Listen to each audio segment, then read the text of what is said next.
Ici, c'est le 6-9 de France Bleu Gare-Lozère. Bienvenue, bonjour, 8h43. La revue de presse ce matin, c'est le Républicain d'Uzès, le Répu. Emeline est avec nous ce matin pour nous évoquer ce joli programme du Répu.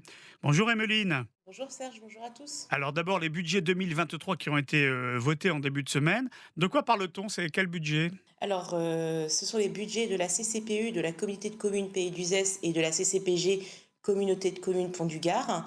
Les deux budgets ont été votés, les deux budgets 2023, parce que c'est la saison, c'est comme le poème, cette saison. Et on peut dire que les auditeurs et les lecteurs qui aiment bien les chiffres, ils vont être servis, puisque on donne tous les détails, les grands projets, etc., etc.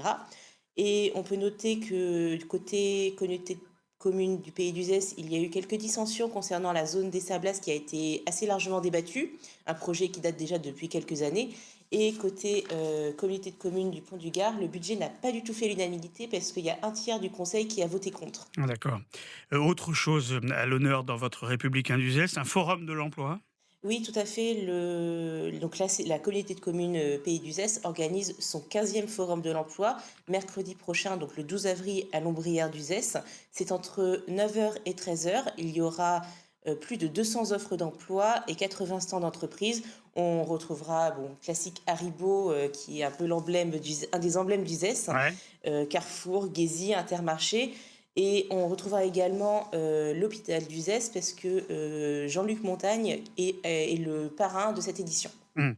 Alors, autre chose dans le Républicain, le vernissage d'une exposition. Vous savez, nous, en radio, on ne fait pas trop les expositions parce qu'il faut donner à voir. Et c'est la force que vous avez sur la radio, c'est que vous avez les images, vous, dans le quotidien, dans la presse. L'exposition s'appelle Monstrologie à Saint-Quentin. C'est ça, ça s'appelle Monstrologie. C'est la conclusion d'un projet hors norme qui a été tenu par Cartini Thomas, qui est une artiste céramique qui est venue passer plus de 5 mois à Saint-Quentin-la-Poterie en résidence de territoire, soutenue notamment par la DRAC et le département. Et le 15 avril prochain, le 15 avril, au temple de Saint-Quentin-la-Poterie, il y aura un vernissage monstrueusement chic pour commencer cette exposition qui durera un mois avant que la créature créée par Cartini Thomas et la centaine de personnes qui ont contribué à ce projet partent en expédition à travers l'Occitanie. On y verra quoi, alors, en résumé? Bon, alors, je ne peux pas vous dire exactement parce que Cartini Thomas n'a pas voulu nous D'accord. dire quoi. C'est bien ce qui me semblait. Mais oui, Bon. tout sera révélé le 15 avril, mais on peut dire que c'est un monstre basé sur les mythologies locales. Monstrologie à Saint-Quentin-la-Poterie, évoquée donc le Républicain d'Uzès, qui sort donc demain, jeudi. Quel prix, Emeline?